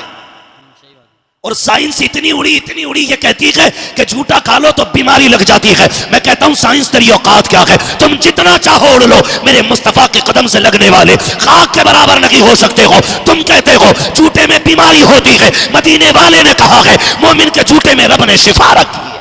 सुभान अल्लाह माशाअल्लाह, बहुत खूब बहुत खूब, सुभान अल्लाह सुभान अल्लाह। बंद कर। जब से हमने एक दूसरे के साथ खाना छोड़ दिया, बड़ी बड़ी बीमारियां लगने लगी। गिलास अलग रख रहा प्लास्टिक का, और अक्सर देखा अगर कोई स्टील का या किसी चीज का गिलास फाइबर का होता है ना, उसमें मांग लो पानी दे दे तो उसे फिर धो के फेंक के फिर देते दूसरे गिलास में। शर्म कर यार, मुफ्ती इस्माइल साहब ने पी लिया है ना तो उसे धो के पिया कर। अगर इल्म वाले पी लें उसे धो के पिया कर। जो बीमारियां दवा से नहीं कटती है वो बुजुर्गों के झूठे और इनकी दुआओं से कट जाया करती है। बेशक बेशक, बहुत अच्छी बात है। हम दावत भी देते हैं ना तो उसमें फाइबर की प्लेट में खाना दे रहा है कि तलबा खाएंगे, बुला के खिलाते हो। आओ दावे के साथ कहता हूं जिसके घर में बरकत ना हो, रोजी खत्म हो रखी हो, लाओ कुरान वाला पढ़ने वाला। मैं बात उसकी नहीं करता जिसकी तहज्जुद कज़ा नहीं होती हो, उसकी भी बात नहीं है। जो 3 लाख बार सुबह शाम तक कलमा पढ़ता हो, उसकी भी बात नहीं है। जो रात में 1000 रकात नफल पढ़ता हो, उस बच्चे को लेकर के आ जाओ जिससे तहारत का भी तरीका ना हो लेकिन 3 सीखने वाला हो। उसे ला के बैठा दस्तरखान पे के प्यारे उंगलियां डाल, हाथ डुबो दे। खुदा की कसम जैसी हाथ सालन में आएगा अल्लाह इसकी उंगलियों के जरिए तेरे घर में बरकतें अता फरमा दे। सुभान अल्लाह माशाअल्लाह। ये कुरान वालों का एजाज है। इज्जत किया करो। उनसे ला रहे हो ताबीज जिसे बिस्मिल्लाह में बड़ा शीन दिख रहा। और तय फेल कर दी कुरान पढ़ने में इन जानवरों ने। हमारी कौम गुमराह हो रही है। बरकत नहीं है कुरान वाला ला, हाथ उठा कि आज ऐसे न जा, इन लुकमों का बदला दे जा। उससे हाथ उठवाना। कसम खुदा की अगर मेरे मेहमान से कोई कुछ मांग ले और उसकी वसअत में ना हो और मेरी ताकत में हो तो मैं रेशम में आग लगा दूंगा ताकि मेहमान रुसवा ना हो। ये मेरे मेहमान नहीं, ये मदीने वाले के मेहमान हैं। जब इनके हाथ उठेंगे ना फिर महबूब की नजर करम होगी। हाथ नीचे बाद में आएंगे, बरकतें मदीने से पहले भेज दी जाएंगी। इन्हें लाया करो ना, इन्हें खिलाया करो। मैं मुबारकबाद पेश करता हूं उन लोगों को जो इन्हें खाना खिलाते हैं, जो इन्हें पानी पिलाते हैं। तुम नहीं जानते हो हमारा उसूल ये है कि एक मेहमान आए तो 2 का खाना बनाते हैं, 2 आए तो 3 का खाना बनता है, 3 आए तो 4 का बनता है, यानी ज्यादा ही बनाते हैं हम लोग। जब बंदे की आदत ये है तो रब का करम कैसा होगा? खुद अंदाजा लगाओ। जब बंदे की आदत है तो फिर रब का करम कैसा होगा? इसलिए अगर बरकत ना हो ना तो कुरान वालों को खाना खिलाया करो। और ये मौलाना नातिक साहब ने बात कही, शादी का इंतजार तो शायद कुछ दिनों का होता है लेकिन कुरान का इंतजार बरसों का होता है। बड़ी बात है। और अगली बात कहूं, मैं उन बापों को सलाम करता हूं जिन्होंने इन बेटों को मेहनत करके खिलाया है। वो माए सलाम के लायक हैं जिन्होंने इन बेटों को दूध पिला के पाला। वो बहनें मुकद्दरों वाली हैं जिन्होंने इन भाइयों की खिदमत की है, जो बदले में लंका, श्रीलंका, अमेरिका, फ्रांस का टिकट नहीं देंगे, जब घर जाएंगे तो माँ बाप को जन्नत का टिकट देंगे, जन्नत का टिकट देंगे। बड़ी बात होती है। आपका भी जी चाहता होगा आज देख के काश मेरा भी बेटा इस कुर्सी पे होता, काश इस लाइन में एक मेरा भी लाल होता। हर दादा चाहता होगा काश मेरा भी पोता बैठा होता। मैं माओं से गुजारिश करूंगा, बापों से गुजारिश करूंगा। जुमले दिए जाते हैं, मौलवियों ने बेड़ा गर्क करके रख दिया कौम का। हमने कौम का बेड़ा गर्क नहीं किया, उलमा ने कौम का बेड़ा गर्क नहीं किया, बल्कि माँ बाप ने औलाद का बेड़ा गर्क करके रख दिया है। वजह सिर्फ ये है जो माँ बाप रातों में उठ के औलादों के लिए दुआएं किया करते हैं उनके बेटे नसीबों वाले हो जाते हैं। और जो 11 बजे सो के 4 बजे नहीं, 10 बजे नहीं, 12 बजे उठा करते हैं उनके बेटे तबागियों के कार्यामीक में जाके गिर जाया करते हैं। बेशक बेशक बेशक, हक। बुरा ना मानना, तारीख गवाह है। माँ बाप के आंसू औलाद के हक में बड़े मुफीद होते हैं। माँ बाप के आंसू औलाद के हक में बड़े मुफीद होते हैं। मैं क्या, मेरी औकात क्या, आप क्या, माँ बाप के सामने कुछ नहीं। लेकिन माँ बाप से गुजारिश है 3 बजे तक तू पबजी खेल ले, 4 बजे तक तेरा लल्ला खेलेगा, है ना। बेटे पे 6 इंची का मोबाइल है, अब्बा पे 12 इंची वाला। वो कह रहा तू बेगैरत तो मैं महा बेगैरत हूं। तो फिर कह रहा साहब मौलवियों ने मुआशरा खराब कर दिया। इतनी तकरीरें कर रहे हैं, कुछ सुधार तो आना रहा। जब तू कसम खा के बैठा मानना ही नहीं है तो सुधरेगा कौन? सही पोस्टमार्टम कर रहे हैं नहीं, बताओ ना बाबा। जब बंदा कसम खा के बैठा माननी नहीं है तो सुधरेगा कौन? कुछ तो कहना अरे मौलवियों के तो आपस के झगड़े ही बतेरे हैं। मैं इसलिए नहीं सुनता, ये आपस में बड़े लड़ते रहे। भाई लड़ाई तो खानदान में भी होती है, तो तुम खानदान छोड़ देते हो। लड़ाई घर में भी होती है, तो क्या घर छोड़ देते हो? लड़ाई बीवी से भी होती है, तो बीवी छोड़ के घर से निकल जाते हो। अगर लड़ाई के बाद उसके पास ना जाने ही हाल है, तो फिर आप मदरसे ऐसे लाल पैदा करते जिनकी मिसाल नहीं मिलती है। फजले हक खैराबादी मदरसे का लाल है, फजले हक खैराबादी मदरसे का लाल है, अल्लामा काफी मदरसे के लाल है। ऐसे ऐसे लाल मदरसों में पैदा किए गए। देखो ना, अहमद रजा मदरसे का लाल है, मुफ्ती आजम मदरसे का लाल है, ताजुल शरिया मदरसे का लाल है। आप लोगों को मदरसा हबीबिया नूरिया, ये इदारा, अल्लाह इस इदारे को दिन दूनी रात चौगनी तरफ करे। सदर साहब है कि मदरसे के, अल्लाह खैर फरमाए इस मिंबर पर। हाँ तवज्जो है। और मुझे फिर बाकी भी किसी साहिब से लेना देना कोई नहीं है। मेरा अपना उसूल है, 4 बैठे हैं हुजूर के गुलाम बैठे हैं, और मेरे सामने जितने बैठे हैं सारे जियाले लाल बैठे हुए। अच्छी माओ के अच्छे फर्जंद है। बात ज्यादा लंबी नहीं, बस वक्त थोड़ा रह गया, मुझे बात करनी है। ये इदारा हमारा कायम, अल्लाह इस इदारे को दिन दूनी रात चौगनी तरक्की अता फरमाए। आपसे इतनी गुजारिश है, मैं बताऊं आपको, मदरसों की जिंदगी आप देखें, मदरसों में अक्सर मजदूर बाप की औलाद आती है, अक्सर मजदूर बापों के बेटे मदरसों में आते हैं, अक्सर गरीबों के लाल मदरसों में आते हैं। इसलिए क्यों जानते हैं? जिन्हें कोई सीने से नहीं लगाता उन्हें मदरसा सीने से लगाया करता है। जिन्हें कोई सीने से नहीं लगाता उन्हें मदरसा सीने से लगाता है। आपको सीबीएसई बोर्ड के कॉलेज में स्कूल में बच्चा लेके जाएंगे, सबसे पहले आपसे पूछा जाएगा बच्चा लेके आएगा? कहा हाँ। ऐसा कीजिए, पहले 7,000 का एडमिशन फीस दीजिए। ये लो ले लो। कब 3,000 जूतों के दीजिए, वो भी जमा करा दिए गए। 5,000 ड्रेस के दिए जाए, वो भी जमा करा दिए गए। कब 9,000 कोर्स का दिया जाए, वो भी ले लिया गया। कब 1 महीने की गाड़ी की फीस दे दी जाए, पूरा पैसा भर दिया जाता है। अगर उसी कुर्सी में बैठ करके गरीब बच्चे को पढ़ाने का ख्वाब देखे, कह दिया जाता फीस कहाँ नहीं दे सकता, कब गेट बंद है तेरे लिए, कब फिर पूछा जाता है कि जो किताबें हैं इसका पैसा नहीं दे सकता, कब वापस चले जाओ। तो बड़े बड़े अमीरों को स्कूलों में एडमिशन मिलता है, लेकिन जो गरीब जिन्हें धक्का दे दिया जाता है, जिनके लिए मदरसों के स्कूलों के दरवाजे बंद होते हैं, उनके लिए मदरसा आगोश खोल के कहता है गरीब है आप मेरे सीने से लग जा, यतीम है मेरे सीने से लग जा। ये और है जो पैसों में तालीम देते हैं, हम पैसों में नहीं, हमको प्यार में तालीम बांटा जाता है। ये सिर्फ मदरसे हैं जिन्हें कोई सीने से नहीं लगाता। और मदरसों के हालात में आपको बताऊं, ख्याल करना, अल्लाह आपको सलामत रखे, ख्याल करना। मदरसों की अपनी कंडीशन ये, कभी कभी मदरसे जाना होता है, और हम भी मदरसों में रहे हैं। हम कोई पेड़ पे पढ़ के नहीं आए, हमने भी मदरसों में जिंदगी काटी है। ये मदरसे की दाल का कमाल है, खुदा की कसम, जो सैकड़ों मुर्गों बकरों पे भारी रहती है।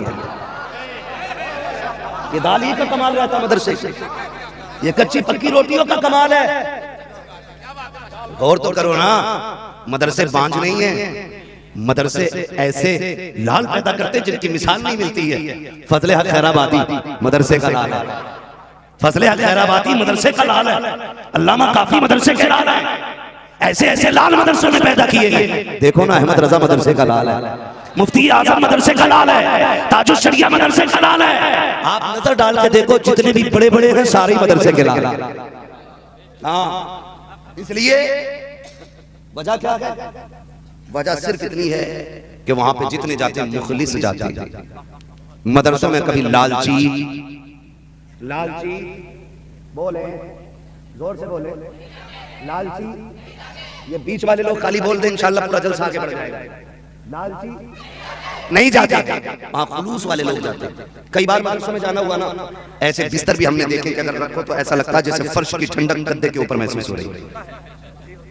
एक एक गरीब बच्चा हम ऐसा जानते हैं, कितने ऐसे गरीब बच्चे जिन्होंने एक बिस्तर पे 7 साल मदरसे में गुजार दिए। मैं तो कहता हूं अगर सूफी देखना हो तो मदरसे में आके देखो। सबसे ज्यादा नफ्स मारना अगर सिखाया जाता है तो मदरसों में सिखाया जाता है। सूफी अगर देखने तो मदरसे में देखो। बिला वजह जिब्रील पर नहीं बिछाते, हजारों हसरतें लुटा के कुरान तक पहुंचे, जिंदगी की खुशियां कुर्बान की हैं, तब कुरान को अपनाया। कितने ऐसे हैं जो सगों की शादियों तक में शामिल ना हो सके, कितने ऐसे हैं जिन्हें अपनों के जनाजे तक न मिल सके, लेकिन सब कुछ किसके लिए था? ये कुरान के लिए।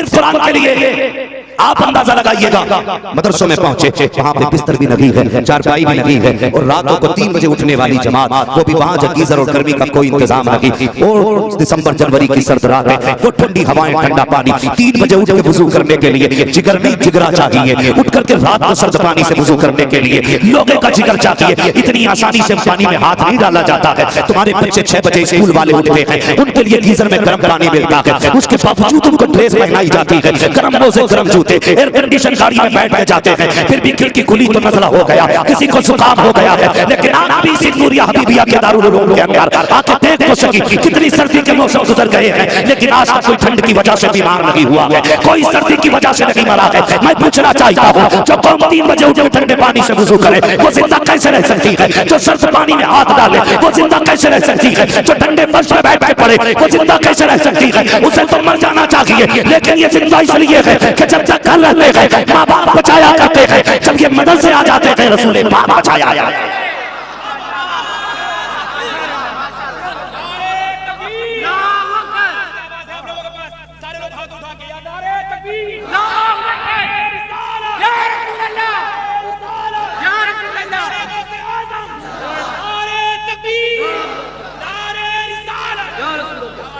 ये मदरसे वाले लावारिस नहीं होते, ये वो हैं जिनका काबे वाला भी वारिस है, गुंबदे खजरा वाला भी, जिनके खुद हुजूर वारिस हैं।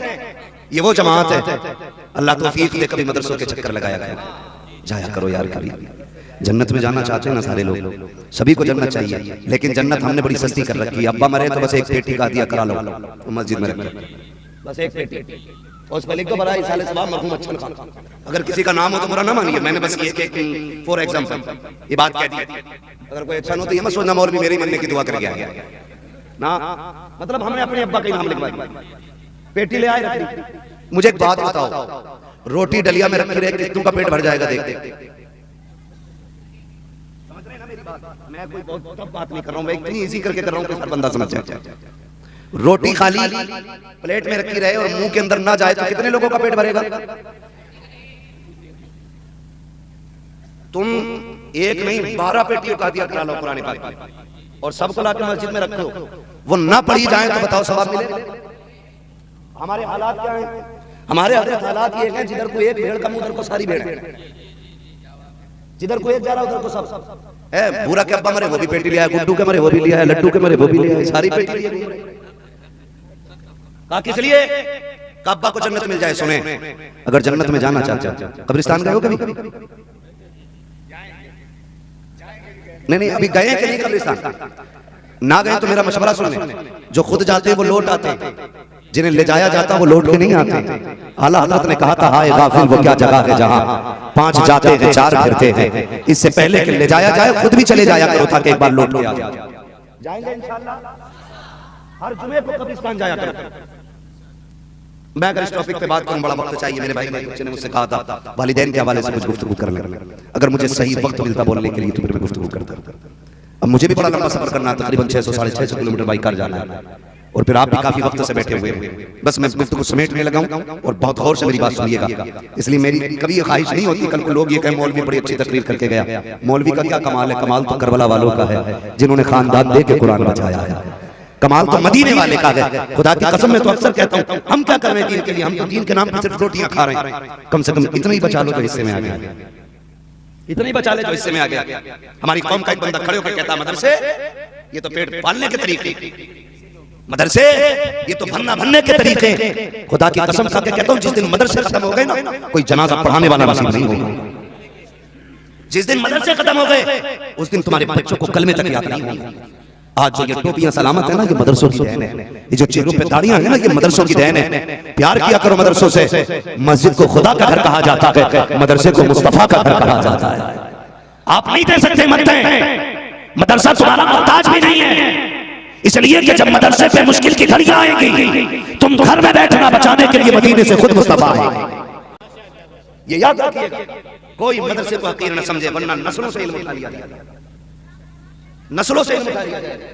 तो जो मरा उसके नाम की पेटी, जो मरा उसके नाम की पेटी। इतनी पेटियां मस्जिद में हो गई, इमाम का मुसल्ला पीछे आ गया, मेहराब में पेटी रखी।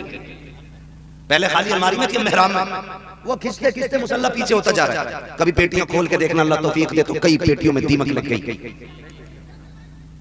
जब से कुरान रखा गया खोला नहीं गया। हमारे हालात ऐसे हैं।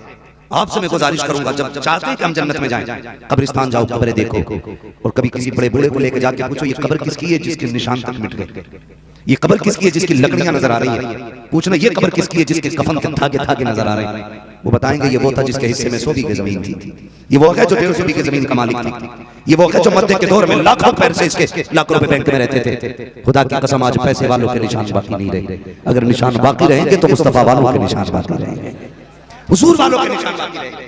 जो मैं बताना चाहता हूँ बहुत गौर से सुनना मेरी बात। हम मदरसों हम ये चाहते हैं हम बख्शे जाए, हमारी राहत हमको मिलती रहे। ये बताओ जब हमारी नस्लें हमारे पोते हमें भूल जाएंगे तो हमारे लिए हाथ कौन उठाएगा? हम में से अक्सर लोगों को अपने परदादा की कब्र याद नहीं होगी। परदादा तो छोड़िए, दादा की कब्र याद नहीं होगी। मैंने ऐसे भी बदबख्त देखे जिन्हें माँ बाप की कब्रों तक का निशान नहीं मालूम रहता। मैं उन्हें बदबख्ती कहूंगा जिन्हें बाप की कब्रों के निशान याद नहीं, जिन्हें माँ की कब्रों का निशान याद नहीं। कोई गारंटी नहीं है तुम्हारी दौलत में तुम्हारे बाद कोई फातिहा पढ़वा के तुम्हें सवाब पहुंचाएगा। अगर देख रहा हो तुम्हारी दौलत के बाद तुम्हारी औलाद क्या करेगी, तो कभी अपने गिरबान में झांक के देखो। जो हमने दादा की दौलत के साथ किया है वही हमारे दौलत के साथ हमारे पोते करेंगे। जो हमने बाप की दौलत के साथ किया वही हमारी औलाद हमारी दौलत के साथ करेगी। इसलिए मैं आपसे गुजारिश करूंगा, अगर घर में किसी का इंतकाल हो जाया करे तो मत जाओ मार्केट के अंदर पेटी का हदिया करने के लिए। उठो पहले सीधे दारुल उलूम नूरिया हमीदिया में जाओ, जाके पूछो मुदर्रिस से, बताओ कोई कुरान वाला बताओ जिसके पास पहनने के कपड़े ना हो। सुना है यहाँ गरीब रहा करते हैं, ऐसा बच्चा दिखाओ जिसके पास बिस्तर पुराना हो, ऐसा बच्चा दिखाओ जिसके पास पहनने के कपड़े ना हो। वो कुरान वाला दिखाओ जिसके पास अपनी रहन ना हो, वो कुरान वाला दिखाओ जो पढ़ने कुरान आया है लेकिन उसके पास पढ़ने के लिए अपना कुरान नहीं है। ऐसे बच्चे का पता करो, जाओ जाकर के पूछो मदरसों में कि वो जगह बताओ जहां बैठ के कुरान वाले कुरान पढ़ते हैं। अगर पंखा नहीं है वहां पंखा लगवा दो, अगर फ्रिज नहीं है ठंडे पानी का इंतजाम ना रहा दो, अगर गर्मी का मौसम है एसी लगवा दो, अगर तुम्हें लगता है सर्दी का मौसम है कालीन लगी है मोटी कालीन बिछवा दो। दावे के साथ कहता हूं तुम मर के कब्र में चले जाओ, कोई तुम्हारे लिए हाथ उठाए ना उठाए, कोई दुआ करे ना करे, जब तुम्हारे लगाए हुए पंखे के नीचे ये कुरान वाले कुरान पढ़ेंगे, तुम्हारे दिए हुए बिस्तर पर बैठ करके ये कुरान वाले कुरान पढ़ेंगे, तुम्हारे लगाए हुए फ्रिज के जरिए अगर ये ठंडा पानी पिएंगे, इधर ठंडा पानी हलक में नीचे जाएगा, इधर कलेजा ठंडा होगा। अल्लाह उस ठंडक के सदक़े में तुम्हारी कब्रों को ठंडा फरमा दे। ये ऐसे काम कर जाओ, अपने इदारों को मजबूत करो, तालीम को मजबूत करो। हर बाप की जिम्मेदारी है कम से कम एक पेड़ अपने आंगन में कुरान का लगाए। वो बाप कामयाब नहीं जिसने बिल्डिंग बेटों के नाम करा के मर गया, कामयाब हो गए जो अपने बेटों को कुरान दे करके गया है। सबसे कामयाब वो बंदा है। लास्ट बात है, इंतकाल के वक्त आदमी को 3 फिक्रें होती हैं, सिर्फ 3। नंबर 1, मरते टाइम से ये टेंशन होती है मैंने इतना पैसा कमाया इसका क्या होगा। नंबर 2, मेरे बाद मेरी औलाद का क्या होगा। नंबर 3, कब्र में जाकर मेरा क्या होगा। सिर्फ 3 फिक्रें होती हैं। बच्चों को कुरान का कारी बना लो, खुदा की कसम सारी फिक्रें खत्म हो जाएंगी। अगर सोचोगे मेरे बाद मेरी दौलत का क्या होगा तो जहन में आएगी बात कुरान वाला छोड़ के जा रहा हूं। अगर ये आगे बढ़ के कुरान पढ़ाएगा अल्लाह मेरी कब्र को जन्नत बना देगा। फिर ये ख्याल आएगा औलाद का क्या बनेगा, का मैंने बेटे को कुरान देकर के मैंने मुकम्मल बना दिया। अब उम्मीद है मेरा बेटा बदअकीदा नहीं होगा, बदमज़हब नहीं होगा, ये कुरान वाला है, ये फाक़े कर लेगा, हराम की रोटी नहीं तोड़ेगा किसी की। इसलिए औलाद से भी बेखबर और बेफिक्र हो जाता है। और जब बात कब्र की आती है ख्याल आता है तूने पूरी जिंदगी मजदूरियां की हैं, लोगों के ताने सगे हैं, अपने कपड़ों पर पैबंद लगाता, अपने बच्चों की फीस मदरसे की अदा की है, अपने बेटे को कुरान दिया है, खुद धूप में किया रहा है लेकिन बेटे को कुरान का साया दे करके जा रहा है। इसलिए भी मैं कहता हूँ जब मौत का वक्त आएगा लोग तोड़ते हैं, कोई यासीन पढ़ दे, कोई सूरह रहमान पढ़ दे, कोई पानी दे दे मुंह में डालना है अपने बाप के, खुदा की कसम इसके लिए परेशान नहीं होगे। अगर तुम बेटों को कुरान पढ़ा के जा रहे हो, दुनिया कहीं भी हो, तेरा कुरान वाला बेटा तेरे पास होगा। जैसी रूह निकलना पैर के अंगूठे से शुरू होती है, कभी घुटनों में आके अटक जाती है, कभी कमर में जाकर रुक जाती है, कभी सीने में आकर रुकती है, फिर आखिरी हड्डी पे आकर रुकती है। बड़ी मुश्किल होती है रूह निकलने की घड़ी। उस वक्त ख्याल आता है काश मैंने मौत की तैयारियां की होती, मैंने काश बेटों को कुरान पढ़ाया होता। तब आदमी ज़बान चलाना चाहता है लेकिन बोलने की ताकत खींच ली जाती है। अब तुम कुछ नहीं कर सकते हो, अब रजिस्टर बंद किया जा रहा है, अब कोई काम नहीं आएगा। उस वक्त में बेटे जिनके कारी होते हैं वो बाप के सरखाने बैठ बैठते हैं, अगर रूह सीने में अटकती है, यासीन की तिलावत होती है, रूह आगे बढ़ जाती है, गले में जाती है, रहमान की तिलावत होती है, रूह आगे बढ़ जाती है। जब बदन दुखता है, फरिश्ते सर पे हाथ रख के कहते हैं दुख ना कर, तेरा बेटा कुरान पर लगा है, वो देख अल्लाह ने तेरे लिए जन्नत के दरवाजे खोल डाले। कम से कम एक बेटे को कुरान पढ़ा था, एक बेटे को कुरान पढ़ा था। लेकिन जानते हैं मिजाज खराब हो गया हमारी कौम के मिजाज। कह रहे हैं मरूंगा तो टेंशन कुछ ना, ऐसा बोल दिया किसी भी मियाँ से बुला के ना 20,000 में नमाज जनाजा पढ़वा लूंगा। वहां भी बिजनेस कर रहा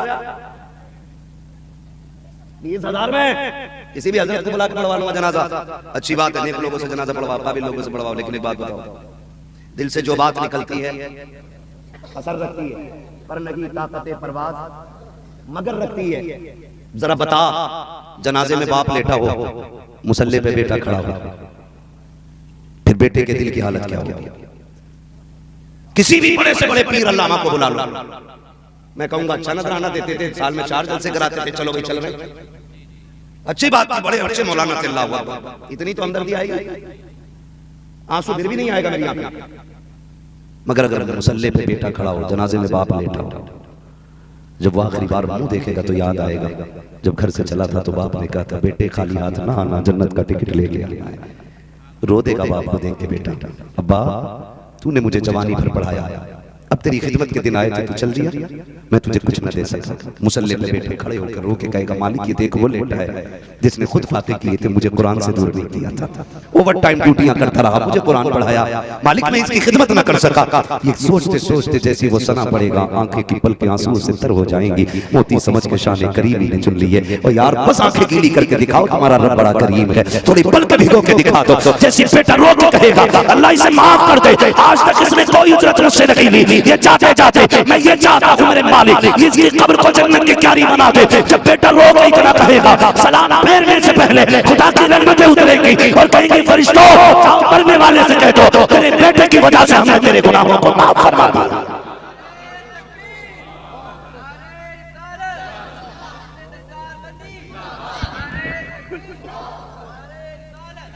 इसलिए कम से कम एक बेटे को कुरान जरूर पढ़ाना।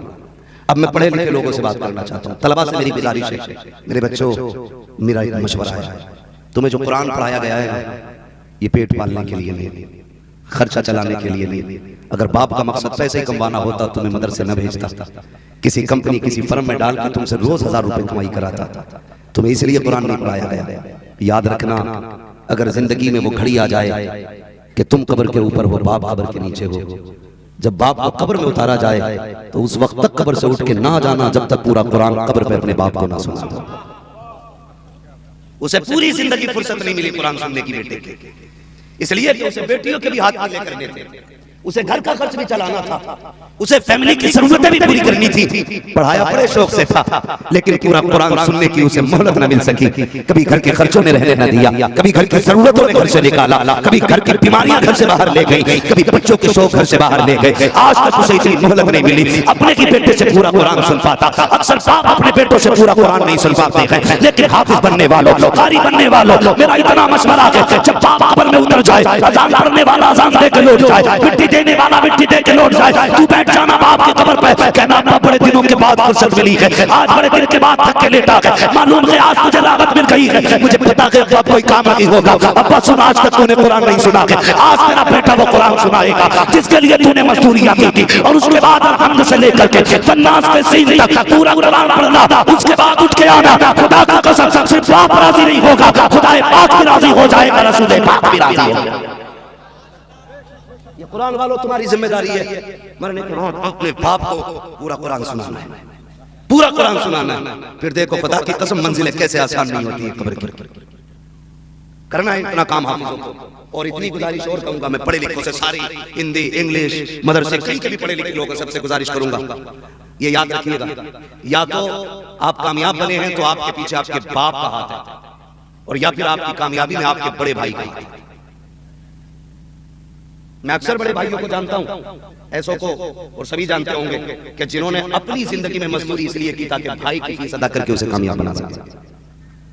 अक्सर बड़े भाई छोटे भाइयों की कामयाबी का सबब होते हैं, लेकिन मामला क्या होता है, जब जेब पे कलम लगता है ना तो सबसे ज्यादा गर्मी पहले भाई को दिखाई जाती है कि जहां से मर्जी आई वहां से नाप लूंगा। क्योंकि जेब पे मेरी कलम है। जो दुकान जाऊंगा उस पर कब्जा करूंगा, क्या कर लेगा तू? अंगूठा छापे, शर्म कर। इसकी भी जेब पे कलम होता अगर इसने तेरी जेब के कलम की फिक्र न की होती।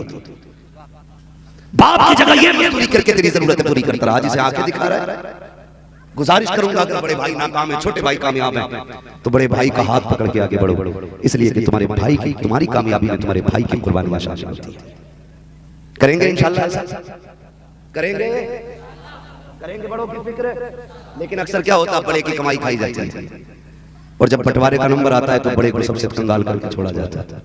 हमारे समाज में बड़ा जुल्म है, जब तक उसके बच्चे जवान होते हैं अलग कर दिया जाता है। चल रहे, चल तू अपने बच्चों की शादी खुद कर। अगर खुद ही करानी थी तो इसकी कमाई क्यों खाते रहे 10-15 साल से? और जब आज तक इसकी कमाई खाई है तो आज ऐसे अलग ना करो, कहो कि सुन तेरे बच्चे हमारे बच्चे हैं, आज तक हमने तेरी कमाई खाई, आज हम कमाने लगे, तेरे बच्चों के साथ हम भी खड़े। ऐसे माशरे को तश्कील दो, वरना कोई नतीजा नहीं, कोई फायदा नहीं है। एक दूसरे के काम आएगा, मोहब्बतों की हवाएं चला दो, नफरतें खत्म कर दो, प्यार बांटो। किसी से कोई नाराज है तो राजी कर लो, कोई रूठा है तो मना लो, इसलिए कि जो अपने रूठे भाई को पहले राजी करता है ना, मदीने वाला उससे खुद ब खुद राजी हो जाता है। करेंगे इंशाल्लाह राजी। इस इदारे ने हमें आज 9 फारिग बता दिया। मेरी आपसे इतनी गुजारिश है, आप में से जो लोग ये चाहते हो कि हम पे जो जायदाद है, जो पैसा है, वो हमारे माँ बाप की मेहनतों का नतीजा है, तो उनकी जिम्मेदारी बनती है आज उनके ईसाले सवाब के लिए, उनकी कब्र की ठंडक के लिए, कब्र में रोशनी के लिए इस मदरसे का आप ताबून करें। मैं सवाल करके देखता हूँ, है कोई बंदा जो सबसे पहले उठ के सबसे बड़ी बोली लगाए मदरसे के लिए? है कोई इतने बड़े मजमे में ऐसा बंदा? माशाअल्लाह, जरा हाथ उठ गया, कहते जरा सुभान अल्लाह। आप ऐसे क्यों देख रहे हो जैसे इमाम मेहदी आ गया?